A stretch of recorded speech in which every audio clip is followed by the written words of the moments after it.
Because see, we don't taste life as a meal. We experience the ingredients in isolation. In God's mind, your life is a meal. In God's life, God's mind, your life is Thanksgiving Day. What do y'all eat on Thanksgiving? I might come over. Put it in the chat. What y'all got at Thanksgiving? What is it? What do you like at Thanksgiving? What do you have at Thanksgiving? Mac and cheese. I might come. Can somebody do better than that?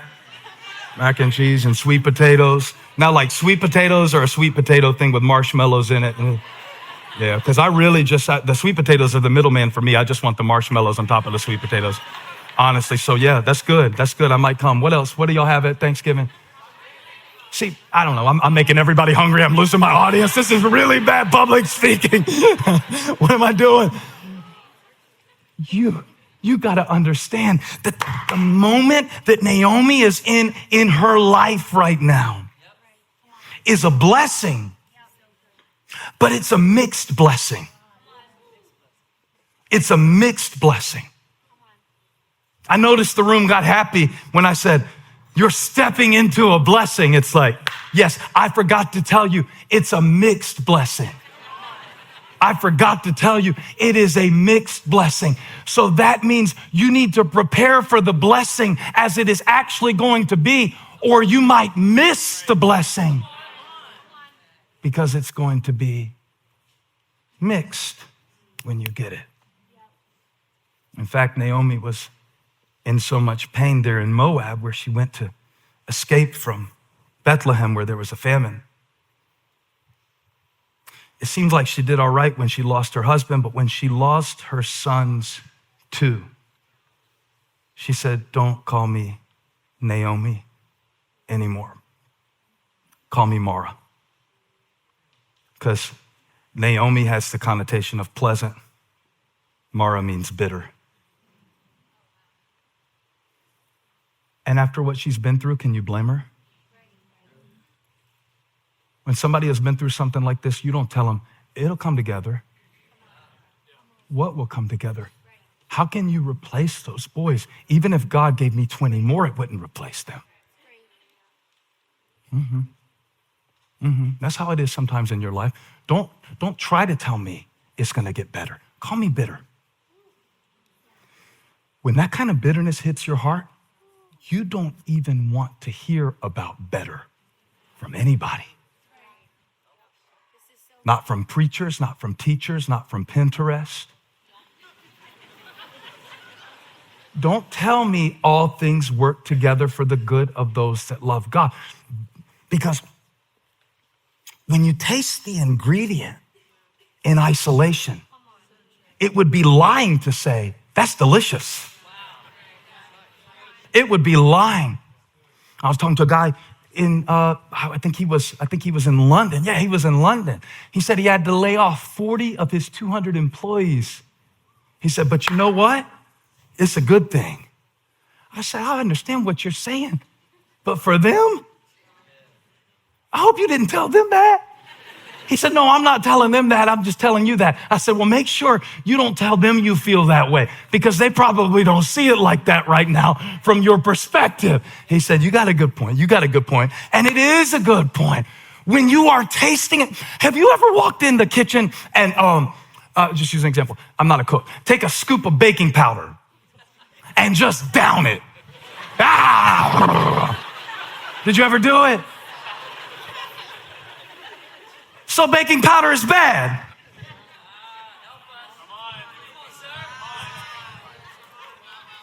Anybody want a big heaping pile of baking powder for lunch today? Raise your hand. Why are you messing up my illustration, bro? Now, this is the message. You want the whole message in a moment? This is the whole message. This is the whole message. This is why you came from Michigan, so God could tell you. This is why you tuned in online. Just because it tastes bad in isolation doesn't mean it won't serve a purpose in the finished product. I'm not saying that. The Bible said that after Naomi had gone so low that she said, this doesn't taste good. This doesn't taste good. And honestly, I figured out why people in church often look so sour when they're in church. Because what you went through this week didn't taste good. And you are trying to praise God with a taste in your mouth of disappointment and fear. Am I preaching yet? I mean, it's hard to say hallelujah when your mouth tastes like hurt. Woo! Call me bitter. You might as well. You might as well. You might as well. And taste good. And yet, what a strange blessing that they gave. Let me give you a little bit more background so I can make sure I'm not confusing. Graham's my guy, you know, he told me the other day, he was like, Dad, sometimes you got to slow down with these scriptures. You've been looking at them all week and we're just waking up. You got to slow down and break it down. So even though I can't do it justice, the book of Ruth is beautiful. And you could read it in the time that you could watch half an episode of Ozark.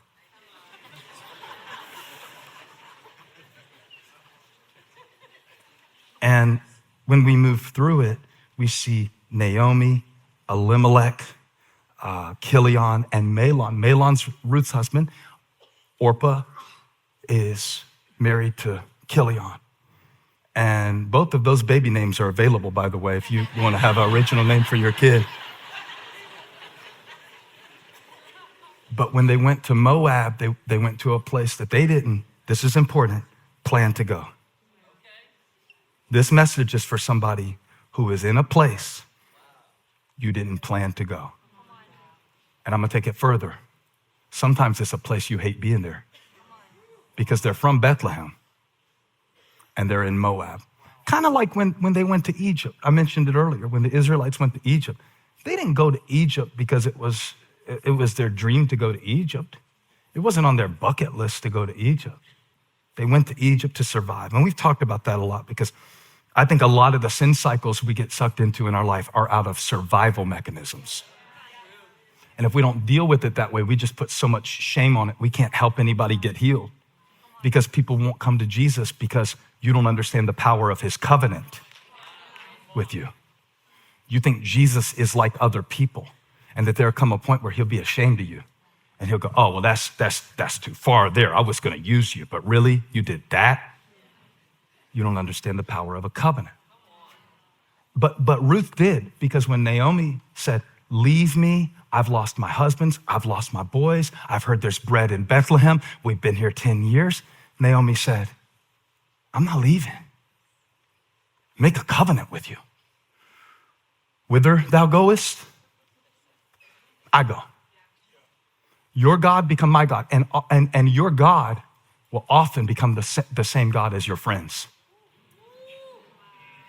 If you are around people who worship status and stuff, it won't be long till you're shackled to the same things they are. But now touch somebody next to you and say, you ought to hang out with me a little while. You hang out with me, you're gonna have strong faith. You hang out with me. Come on, Def Leppard. If you hang out with me. So they go back together. And Naomi, in this honest moment, she says, call me bitter. I still got the taste in my mouth. I'm going back to Bethlehem, which means house of bread, which makes it that much more depressing when there's a famine in Bethlehem. When there's a famine in the place that is named after bread.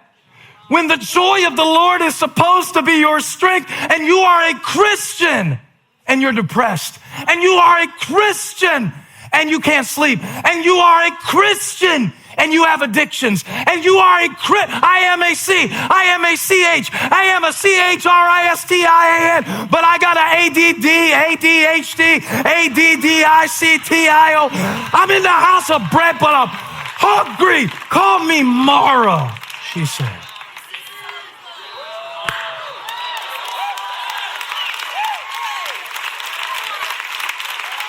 Ruth said,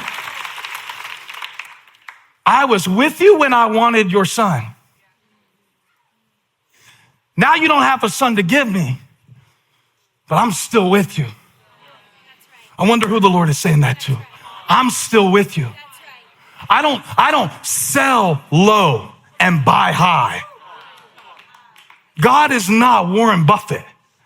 God doesn't trade like that. God said, I'm still with you because I made a covenant with you. It's not the kind of covenant I made with Noah. That was limited. It's not the kind of covenant I made with Abraham. That was limited. It's not the covenant I made with Moses. That was limited. It's not the covenant I made with David. That was limited. This is the covenant of my blood made with the life of my son, and I am with you.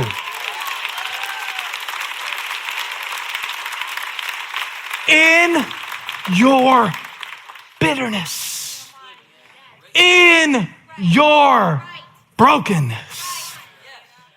God said, I'm with you, but I'm bitter, but I'm with you.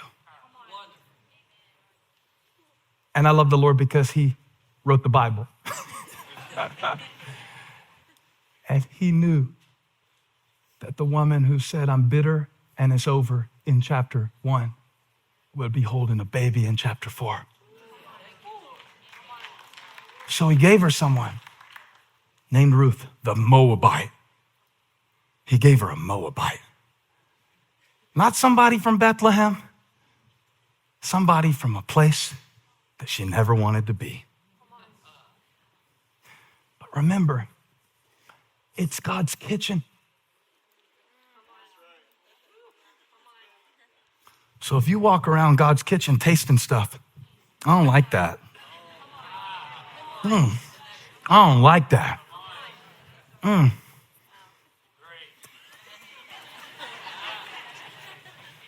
You know how you are. Some of y'all are faith foodies.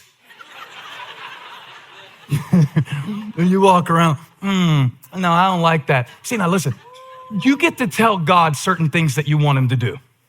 God, I want you to grow me, mature me, bless me. You can say all that to God. It's good. You don't get to tell him how to do it. I'll go a step further. You get to tell God what you want. You know, that's the first thing Jesus asked in the New Testament. He turned around and people followed him. He said, what do you want?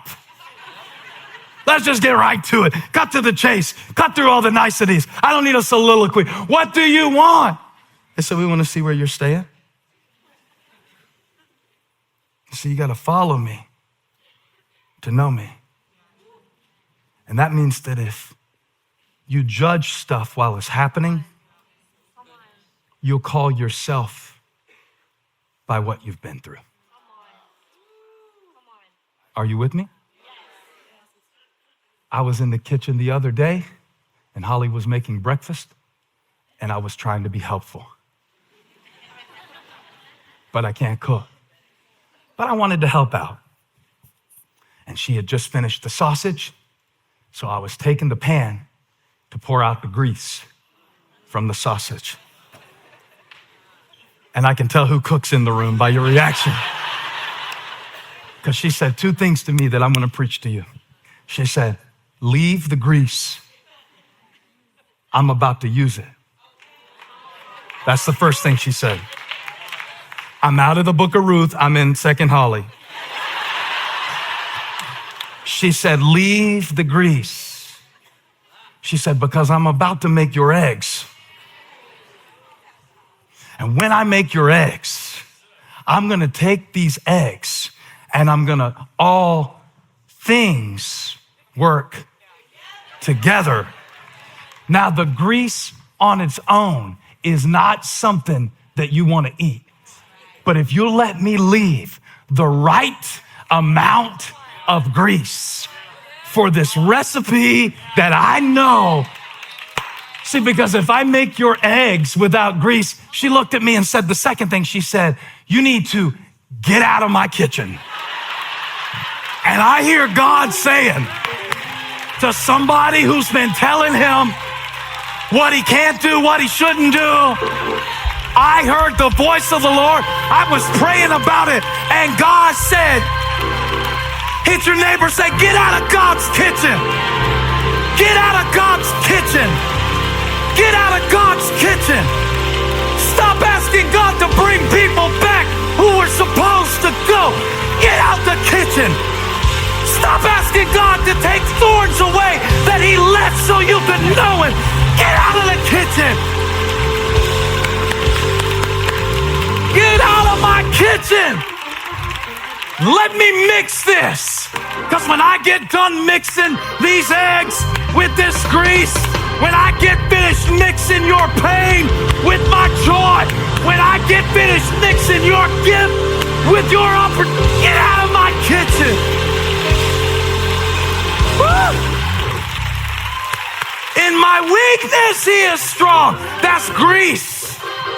That's grease. That weakness is grease. Stop trying to get rid of it and let God mix it.